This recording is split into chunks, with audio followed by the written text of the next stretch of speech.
Hello, everyone, and happy Monday. We have another great episode of CPAC Live for you today. I'm going to be getting out of the swamp and heading out to Iowa on the Trump bus. I'm going to be joined by former Attorney General Matt Whitaker. We're going to be out there traveling all around Iowa from Sioux City to Des Moines, Cedar Rapids. If you want to come join us, you should get out there and come say hello. It's going to be Wednesday through Friday. And remember, CPAC Pennsylvania is coming up in Washington, Pennsylvania, right outside of Pittsburgh. Go to our website, check out the details, sign up. We had a great CPAC Wisconsin in Green Bay. I'm still having car envy from all those great classic cars there at the gallery. Wow, that was quite something. And obviously, there's a lot of news that continues to break, including in Kenosha, and who better to talk about what's happening in the country generally, but specifically in the great state of Wisconsin, than former Governor Scott Walker. Governor Walker, thanks for being with us again. Hey, Matt, thanks for having me on. So let's get right to the business of Kenosha. What is going on? And tell us what the reaction is to the people of Wisconsin with these terrible riots. Well, Donald Trump saved Kenosha. There's just no better way to put it. This is a city, a great city, by the way, but a city of about 100,000, about 40 minutes outside of Milwaukee, that was a couple weekends ago was facing a serious riot. We had a situation where the city was burning. You had, tragically, after the first 3 nights, not only businesses being boarded up and burnt down, you tragically had 2 deaths, all sorts of bad things happening. The president, thanks to the local congressman, Brian Stile, Republican, reached out to the White House, talked to the president. Mark Meadows then reached out to the governor. The governor, a Democrat, initially denied. He wouldn't take the assistance. And it wasn't until after that third tragic night and to those deaths I talked about that finally he accepted the help the president offered. More than 200 federal agents. You had National Guard members coming in from across the country. Once that show of force was done, things have calmed down there, thankfully. And then a week later, Joe Biden shows up trying to claim he was denouncing the violence. Well, it's already gone. It's already done. And it came, this is one of those ultimate leadership tests. Donald Trump and Brian Stile passed the test with flying colors. Joe Biden and Tony Evers, the Democrat governor, failed big time. What's the reaction to voters? I mean, it's really a shame that we have to talk about politics with all of these racial tensions and the riots and these terrible crimes that I think a lot of people who just don't love America and want to foment, division are responsible for. But what's the upshot, you think, with voters? Some people are saying a law and order message works. Others are saying it's not going to work. What's your take? Oh, I completely think it works, but it works in balance. I think most voters, I would include myself in this, saw what happened to George Floyd and said, okay, things like that are wrong.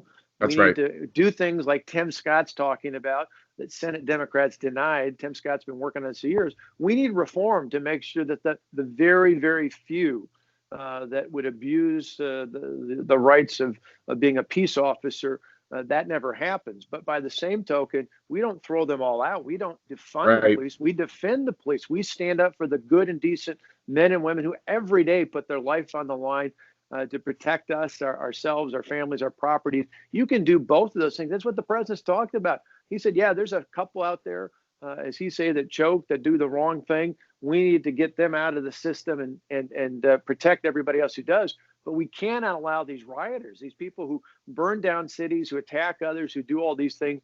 And that's where the test comes in. Tony Evers, the governor, and Joe Biden gave almost identical statements. They immediately rushed to judgment in Kenosha in that instance and said the police officer was at fault. He needed to be held accountable. They said nothing about the violence we've seen all throughout this summer, a summer of silence, by the way, from Joe Biden and Kamala Harris. And because of that, even the local newspaper, which historically endorses Democrats, spoke out about these words and said these sort of statements only fan the flames of the rioters. They understand, I think the voters understand, that that's not leadership, and that's a big fail for people like Joe Biden. It can't be a coincidence that when you see these rioters like the ones that were outside the White House after the president accepted renomination by the Republican Party. We walked outside and everybody's so well branded with Black Lives Matter shirts and hats and masks. And I mean, it couldn't possibly be spontaneous that these people just happened to come to the protest being so well branded. I mean, this is a very well funded operation. As you said, many people are joining because they want to protest the murder of George Floyd. But behind that is this organized effort to really create chaos and have like an American revolution. You know, from your standpoint in Wisconsin, do you see it similarly to how we see it in Washington, D.C., that this is not just a spontaneous group of well-meaning people? This is really dominated by by folks that mean to do harm. Well, you can believe that Black lives are sacred and at the same time think the organization Black Lives Matter is wrong. They're led by Marxists. Their agenda is anarchy, it's chaos, it's very anti-American principles. And you're right, not only did we see it in Washington, we saw it in Kenosha. Earlier in the summer, we saw it in Madison, where they literally assaulted a state senator who was taking videos of them taking down statues and burning down and beating up on businesses. We saw that in Portland. We see it in Seattle. We see it in Baltimore, in New York, and Chicago.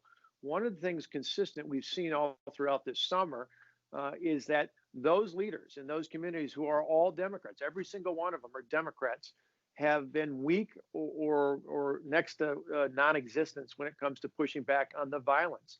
To me, that is a sign of what a Joe Biden America would look like. If people need to wonder what would it be like, it's not that he's inciting the violence, it's his silence of pushing back against the violence is exactly the weakness we see in, again, places like Portland, which is still burning, which is still in trouble.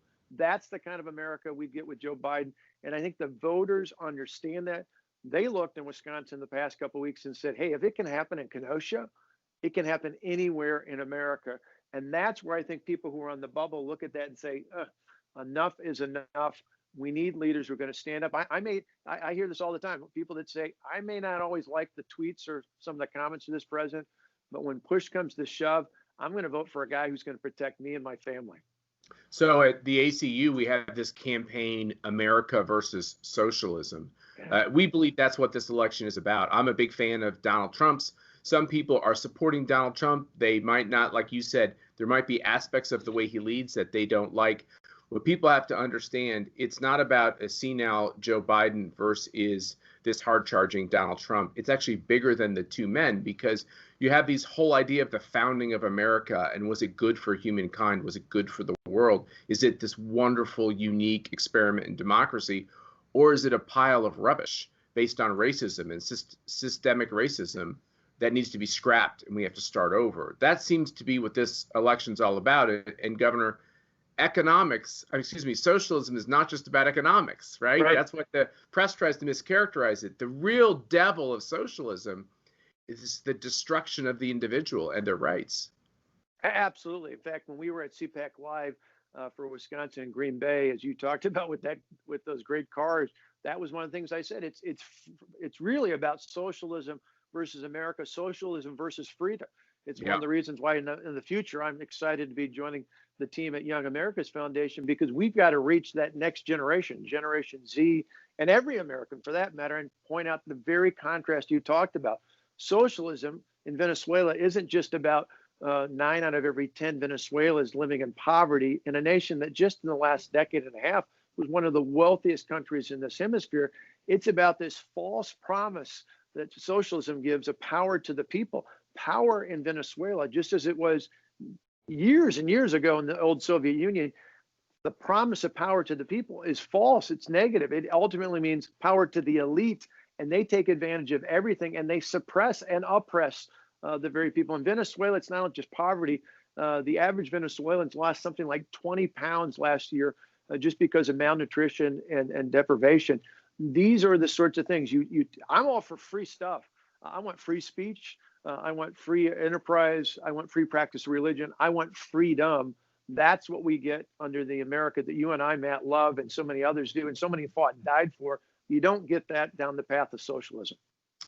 You're in the D.C. area, and you're going back and forth between Wisconsin and the nation's capital. As you see these pronouncements coming out about the mayor of Washington, D.C., literally expressing some support about this idea of removing or renaming or reimagining the Jefferson Memorial, the Washington Monument. You know, this is really radical stuff. People come to Washington, D.C. All the time, every day, just to see the beauty of this capital city.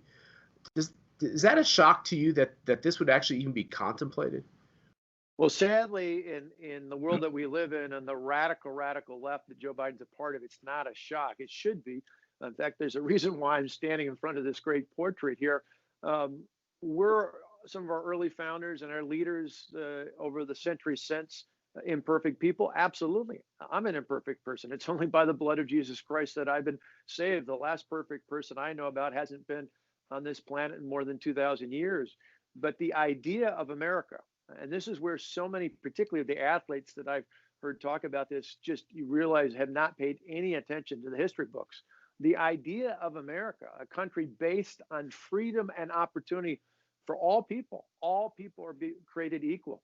Have we always met that standard? No, but we built a country based on those principles, and everything that was a part of it, and including leaders like Washington and Jefferson, so many others, put in place the mechanisms that got us to a more perfect nation that is leading us to even more perfect opportunities in the future.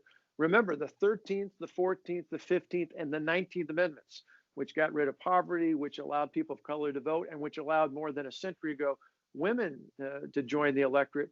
All those things were part of not only that process, they were all pushed by Republican Congresses and by a Republican president who did the Emancipation Proclamation. People have a total distortion of reality out there.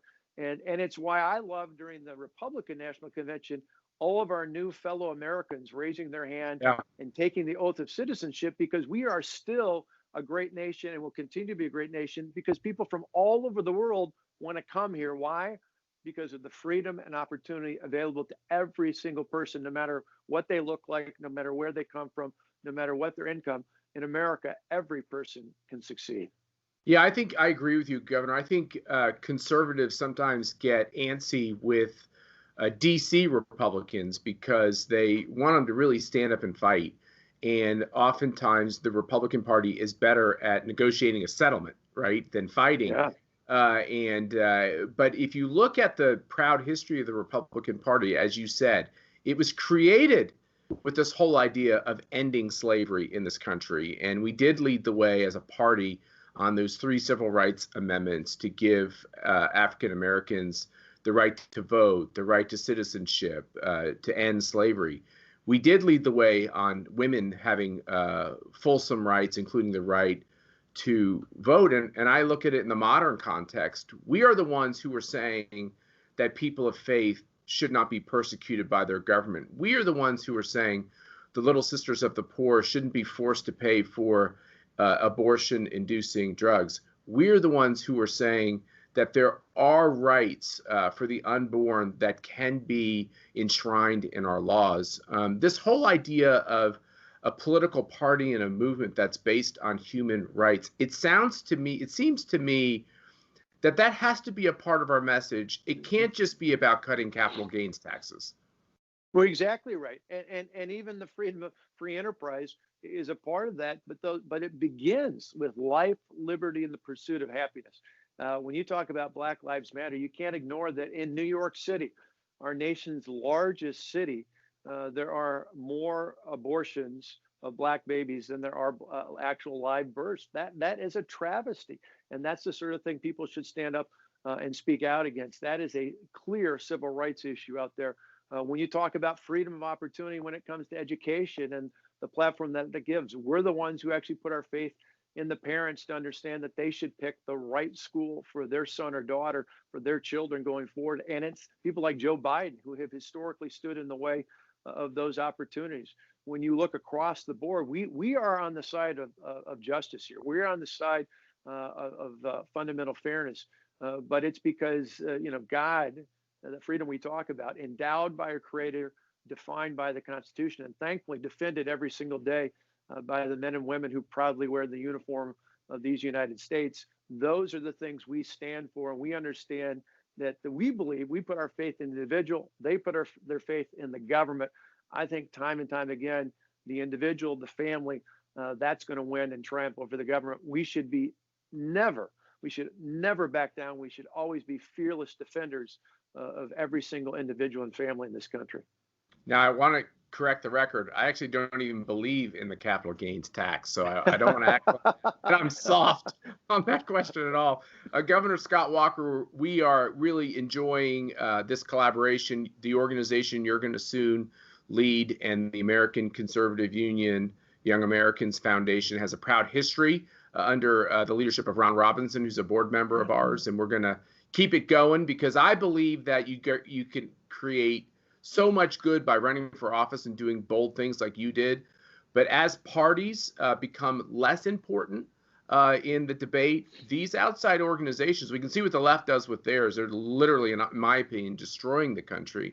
We got to have well thought out and active groups on the conservative side that will fight for our country.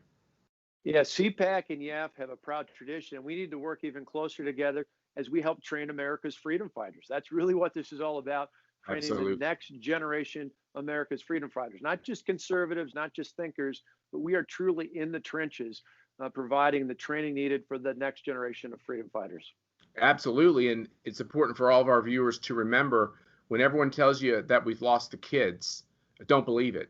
Because if you go to a Young Americans event or out at the ranch or any of these other places, or if you come to one of our CPACs, including in Pennsylvania, you'll see all kinds of kids. And the national CPAC is just chock full of high school and college kids. Governor Scott Walker, we really appreciate you joining us.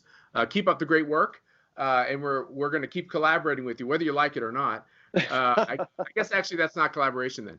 But we're going to be after this short video with a great clip of our great president in Latrobe with this huge crowd. You can just tell people are teaming and getting excited about this presidential campaign. We're going to be joined by someone I have great respect for, Andrew Pollack, who has started a new foundation, the School Safety Grant. And of course, we'll be talking about what he has done in the wake of the terrible tragedy of the death of his daughter, Meadow. So after this video, stay tuned, and we'll be joined by Andrew Pollack.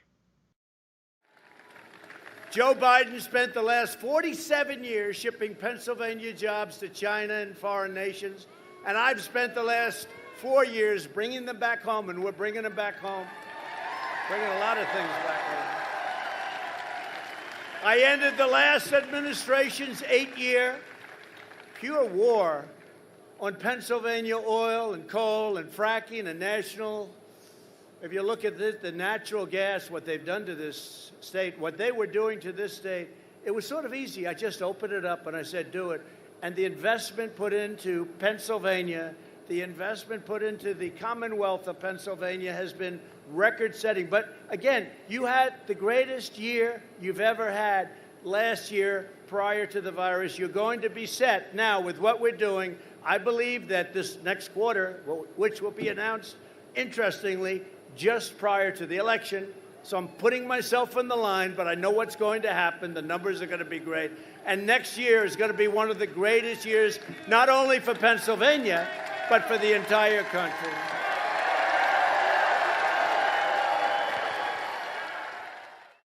Well, that was an inspirational rally in Latrobe, Pennsylvania, and it's nice to see this presidential campaign actually occurring. You know, the Constitution mandates that we have one, and it's nice to see that Joe Biden has been wrestled awake and is hitting the campaign trail as well, because I think the American people deserve to hear from each of these candidates, including their president, and because they've got a very important decision to make. And it's really our great honor to have on CPAC Live somebody I've come to know and deeply respect, and I know a lot of you have as well, and that's Andrew Pollack, who has taken the terrible tragedy that beset his family and has created a new foundation, the school safety grant.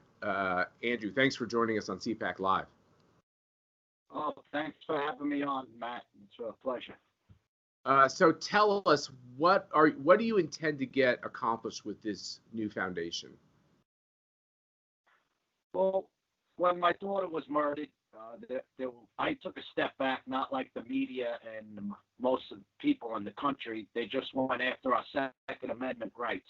I didn't do that. I looked into all the failures that happened that day, from the communication breakdown to just letting them walk in the building, to not knowing exactly where the shooter was and no protocols in place.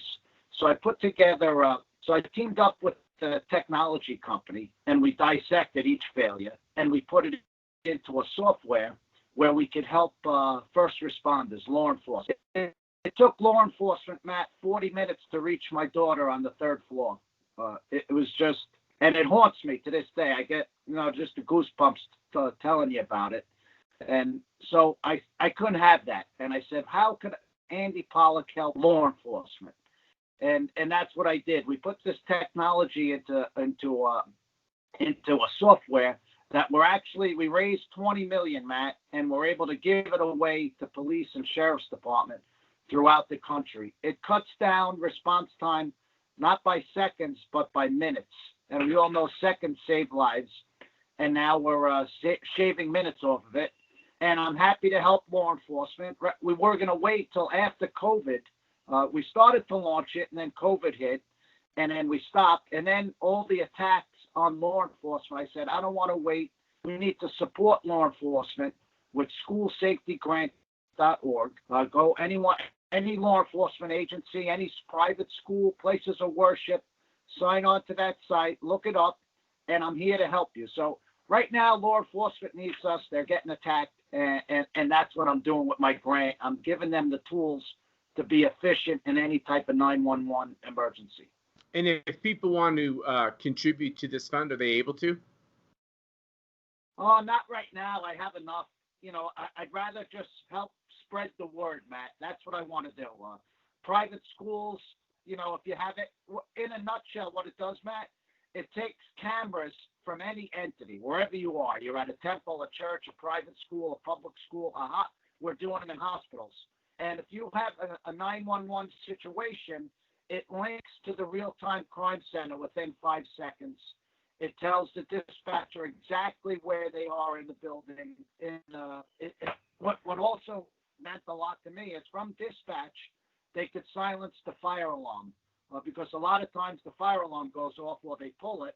In my daughter's case, the teacher put my daughter into the hallway where she got shot because of the fire alarm. So now dispatch could silence the fire alarm. They could also speak over the PA to the shooter or anyone in the building. They could speak to them. So it's really interesting. I'd love to help anyone out there who's listening, law enforcement, anybody. Just sign on. It's a 2-page grant, and I'm happy to help them. So as you see that law enforcement has to deal with some pretty terrible situations, and they have to try to respond. And as you have pointed out, you can make huge errors because you don't have the right information. But one of the terrible aspects of what's happened in our country recently is this idea that you just don't need cops, or you need much fewer cops, or cops need much less funding. Doesn't that just make more people vulnerable? It's terrible, Matt. We were fortunate. Florida is a supermajority of Republicans, and they took a step back when this happened. Governor Scott at the time, who was a senator, formed a commission to look into all the failures. He didn't just act on emotions that you see going on in the country now. So we put this commission together where they looked into the facts. The shooter at my daughter's school reloaded 5 times. He could have been taken out at any time, and he wasn't. Only 2 coaches went in. They were killed instantly when they went in the building. So in Florida, we passed a law that for every 1,000 students, they have to have a police officer in the school. So if you live in one of those liberal loon counties that they're running it, and they think it's a good idea to remove police, they can't do it. And my other thing is, I talk to parents. I say, listen, before your Republican or a Democrat, you're a parent. You want your kids to be in a safe environment. You have to think common sense. Don't you think it's a good idea to have a police officer at the school? You wouldn't put him on a plane, Matt. You wouldn't go to a professional ball game if there was no security. So why would you think it's a good idea, to send your child to a school without police? And they are removing them, Matt. Portland, California, Minneapolis, Chicago, New York City. They're taking the police out of the schools, and I urge parents not to do it. Another good thing that I'm pushing with our president right now that means a lot to me is school choice for parents. No parent should have to send their kid to a failing public school. Amen. Charter school creates competition, Matt. Competition creates excellence. Public schools, the teachers unions, the Democrats, they don't want that. It's very important to get out there and vote for the right people who are school choice. And school choice, they're not going to remove the police from schools. When you, for people that are in the ROTC program or these other programs, the money follows the student. So if you get a ROTC scholarship, you can still see where you get accepted into high school. And what a lot of these people on the left, mostly the teachers union, say as well, it'd be wrong for the money, for instance, to follow a kid whose parents thought it would be best if they went to religious school. But that doesn't fail the constitutional test. The fact is the money should follow the kid and the parents. Exactly. And you know what's going on in Broward County, that failed county where my daughter was murdered, run by Democrats. They'll keep a school open, Matt, if it's under even 50% occupancy, because they know a charter school will come in and fill it up, and they'll lose thousands of more students. So to them, it's monopoly money running a school. They don't care that they're running at 30, 35%. They keep them open, and I'm sure that's going on throughout the whole country with these teachers unions and these public schools. They'll keep the school open just so a charter school doesn't come in and they lose more students. You talked about the tragedy of your daughter, Meadow. You and your boys have been very inspirational to people in how you've handled this great tragedy. You've handled it very honestly. You've done it publicly. Do you ever feel like when you see people in this country implementing the opposite policies than what would actually help prevent the next victim and help more kids be safe in school, do you get discouraged, or should I feel better about the fact that Americans are waking up to the things we need to do? Well, I really felt good. I wrote a book, Why Meadow Died, and it lists all the failures, right? And I wanted to get the word out to parents about these policies, these leftist policies, restorative justice that I spoke about, and it's in the book. And I felt like, when I went on my book tour, only Fox had me on, or Newsmax. None of the liberal channels had me on. I reached out to them because for me it was about informing parents about these policies, and none of them, the fake news channels, none of them wanted me on. I was pretty upset, but then I just said, okay, so only the conservative parents that are watching Fox are going to know about keeping their children safe. But when I gave that speech at the RNC and I spoke about those policies, I got such a huge response from the country that I feel that I got the word out, and a lot of people are getting it about these public schools, how failing they are. That's why you hear, Matt, you never heard that there's so much bullying going on.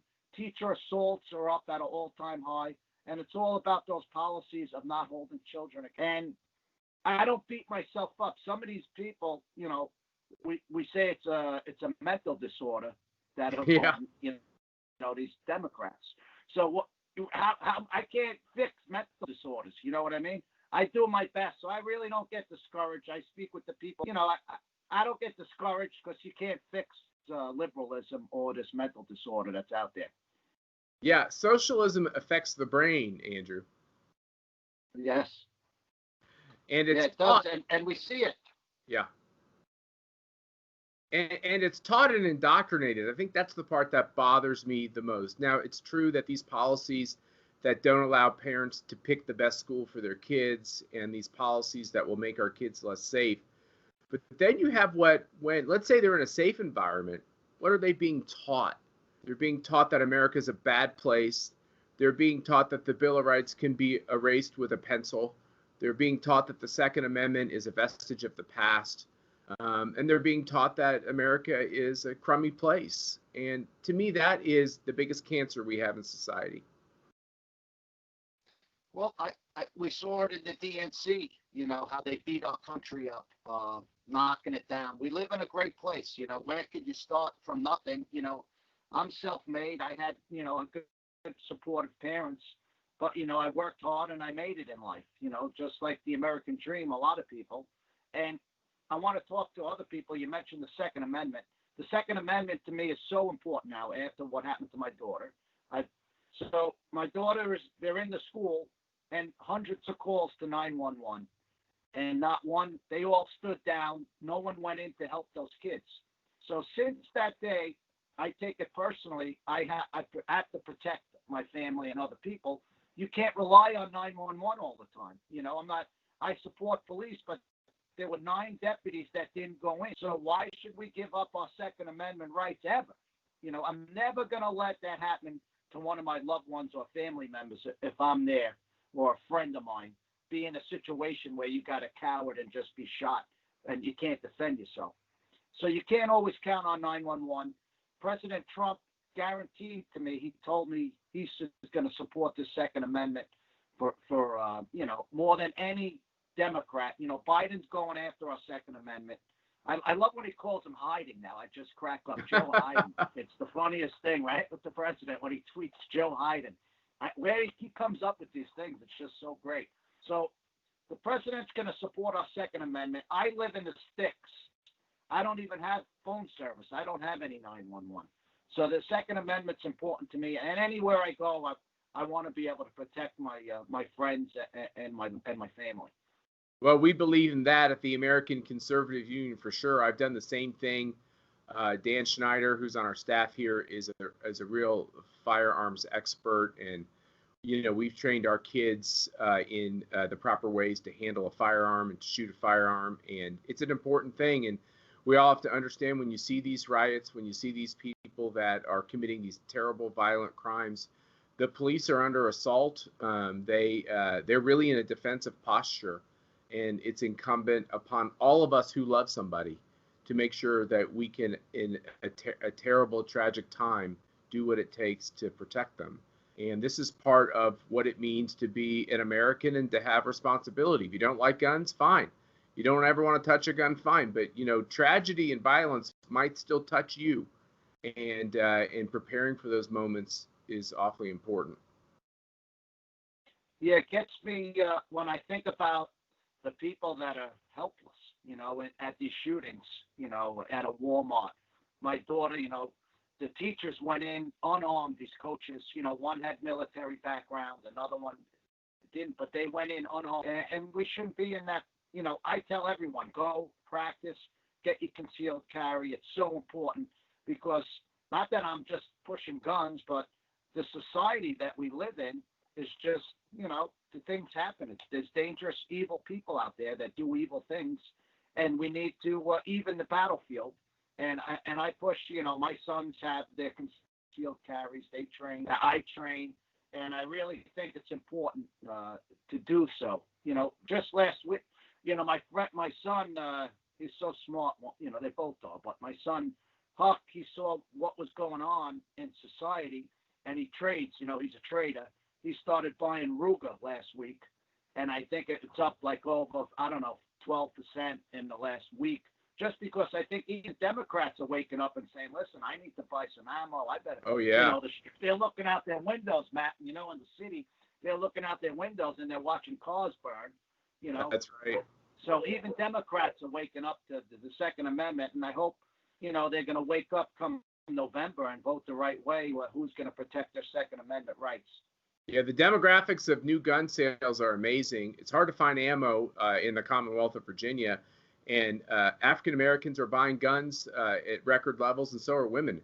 Matter of fact, the last time I was in my local gun store, I had a black woman next to me buying her first handgun. So when people are worried about crime, they start making these purchases. And, when I think about our First Amendment, it makes me think about how important it is that we pray for America. And when I think about our Second Amendment, I think about how important it is that we defend Americans. And this is the moment we're in. And Andrew Pollack, we really appreciate you coming on our show and for all you're doing and for founding the School Safety Grant Fund that you're a very rare person. You're actually not asking for money. You've been able to raise the capital. Now you just want to get this in our schools to protect our kids. So thank you for what you're doing. Oh, thanks, Matt, for having me on. And people ask me how I do this. They say if something happened to one of my children, they would just crawl up in a ball. And I just took that pain, that I got to deal with. It's just a dull pain you deal with every day when you lose a child. And I wouldn't want another parent to feel the way I do. So I strive. And my daughter, she'd want me to hold everyone accountable that happened in Broward. And she'd want me to get the word out at what happened. And that's what pushes me out there, meeting with you, doing this interview, talking at the RNC. I do it for the love of my daughter, and that's what keeps me going. Well, it's a great memorial, and we appreciate the fact that you are doing it. And we appreciate all you watching to another episode of CPAC Live. Have a great week, and we're going to be back at you. I'll be back at you from Iowa on the Trump bus tour. And thanks for watching CPAC Live.